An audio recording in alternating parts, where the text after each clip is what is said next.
It is the agenda for the 21st century you're living in today.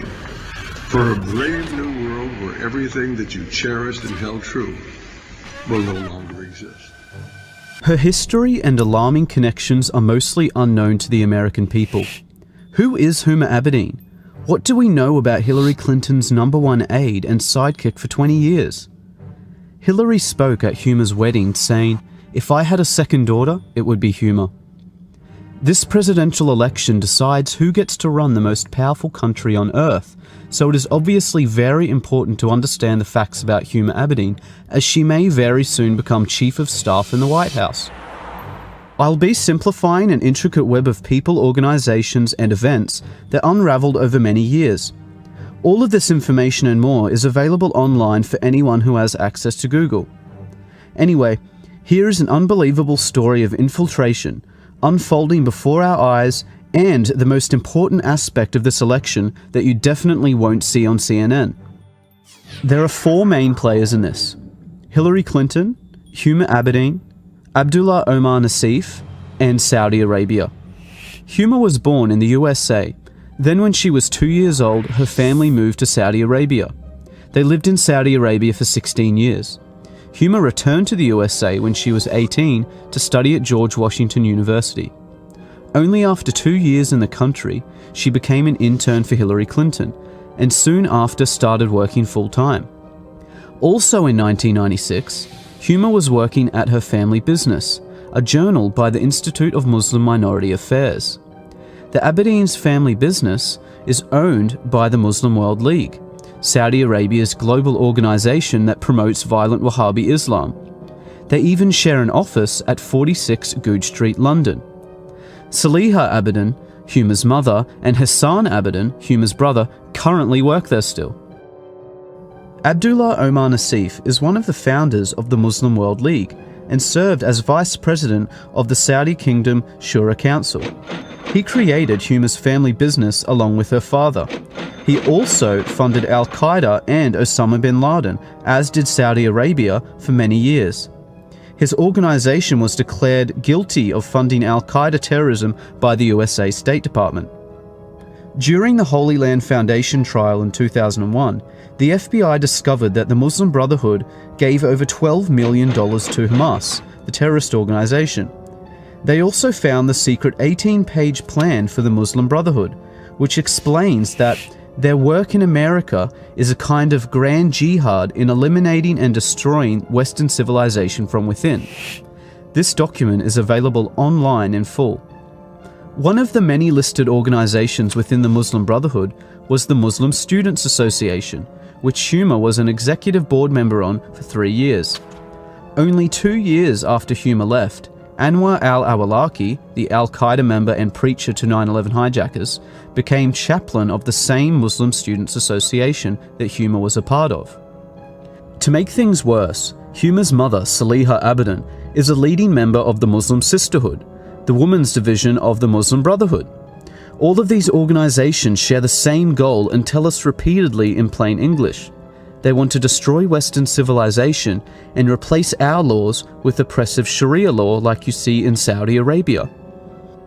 On 9/11, Abdullah Omar Nassif, Saudi Arabia, and Al-Qaeda tried to do just that. Where was Huma that day? The top funders of the 9/11 attacks created Huma's family business.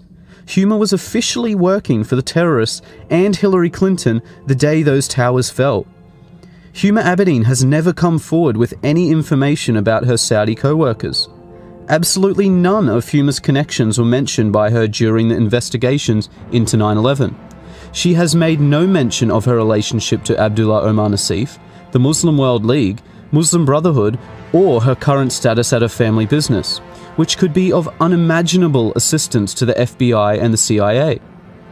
Huma's mother still works for the Muslim World League, yet Huma has made no effort to distance herself from her mother or her radical views. Saliha Abedin is a leading Sharia activist who has, for example, published a book called Women in Islam that claims secular man-made laws enslave women. It supports female genital mutilation, the death penalty for leaving Islam, the legal subordination of women, and the participation of women in violent jihad. Hillary Clinton has flown to meet with Saliha Abedin many times. Huma says that her mother considers her to be a big deal and is proud of her. Huma's absolute silence on all questions regarding her extremist ties says far too much. How can someone with such close links to terrorism be allowed access to our top secret information and have security clearances? Especially since it was found that Huma was accessing Hillary Clinton's emails and physical documents. The Clinton Foundation received over $25 million from Saudi Arabia, and they also funded 20% of her election campaign. Saudi Arabia's massive influence on the Clintons and Obama administration has not gone unnoticed. The damaging results of Islamist influence on the USA and Europe is worthy of another dedicated report, as this is just the tip of the corrupt iceberg. But you can no longer deny that Hillary Clinton is actively working with a global movement whose goal is to destroy Western civilization, just for the selfish benefit of money and power. Huma is the previously hidden link between the Clintons and Saudi terrorism. Dozens of other people and organizations were left out of this for length. Any rational person should have high standards of evidence for claims such as this. So here is the fastest way to prove Huma's tie to Abdullah Omar Nassif that you can look up for yourself and is sourced by their own websites. Start at the website of Huma's family business, the Institute of Muslim Minority Affairs. See that Huma's mother, Saliha, and Huma's brother, Hassan, currently manage this company. Now go to the website for the Muslim World League, owned by Saudi Arabia and Abdullah Omar Nassif. Note the address is listed by their website, 46 Goodge Street, London. Now, back to Huma's family business. If you scroll down, you see that same address, 46 Goodge Street, London. Clearly anyone can prove in seconds that Huma's family business is owned by Saudi Arabian terrorists. Their own websites make no secret of this fact. There are no more excuses for Huma's silence. She has had years of opportunities to distance herself from terrorists and radical views, but would rather simply hide.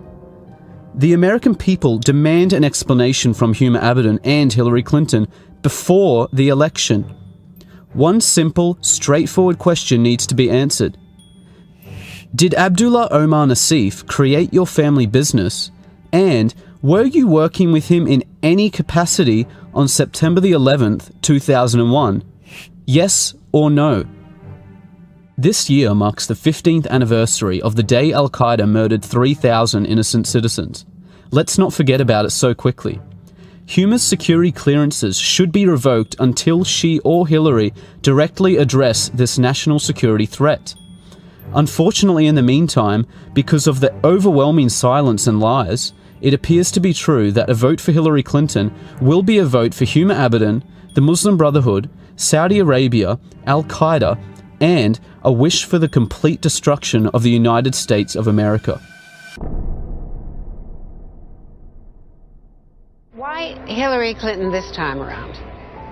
Well, there's probably no one who's ever run for the presidency that's more qualified than Hillary Clinton. She is the most experienced and the best qualified. She's by far the best qualified person in America. And by the way, thoroughly vetted. She doesn't have to answer any questions right now. She has scrubbed the server, and their emails we'll never see. She was supposed to have her emails separate to begin with, and then she wiped the server clean. How can you get answers from the ones that were scrubbed? If there's nothing to hide, why do they always act? I don't think they are. Conflict of interest concerns have surfaced around presidential candidate Hillary Clinton. Her nonprofit organization got millions of dollars from foreign donors while she was Secretary of State. The biggest individual donations came from Ukraine. Wouldn't it at least be fair to look into it and ask these questions about whether or not the giving of foreign money to a foundation that belonged to that family in any way influenced the action that person took as Secretary of State? The Clintons have made $150 million over the past decade. Sidney Blumenthal appeared to be running State Department business. Mr. Blumenthal's involvement was more wide-ranging and more complicated sophisticated than previously known. Helping Hillary Clinton in a capacity that nobody knew about. He's basically the personification of a Clinton insider. And in all kinds of ways that bring up some very big concerns. Advising Secretary Clinton on Libya while he had business interests there. Bottom line here, Blumenthal sent intelligence to an alternate personal email account while being paid by the Clinton Foundation. Several Gulf states have been donating money to the Bill, Hillary, and Chelsea Foundation. Tens and tens of millions of dollars from countries with atrocious human rights records. Saudi Arabia, United Arab Emirates, Qatar, Kuwait, and Brunei. She's taken money from countries that abuse the rights of women. All those countries have been criticized by the State Department for violating women's rights. Are they expecting something in return? Name one country on this planet in which we have a better relationship with them now than we did in January 2009. She was the Secretary of State. Her handling of Benghazi. Sidney Blumenthal. She wiped the server clean. And we will never see them. They decide they're not going to play by the same rules. She has to answer some very significant questions. So let the conversation begin. I have a feeling it's going to be very interesting.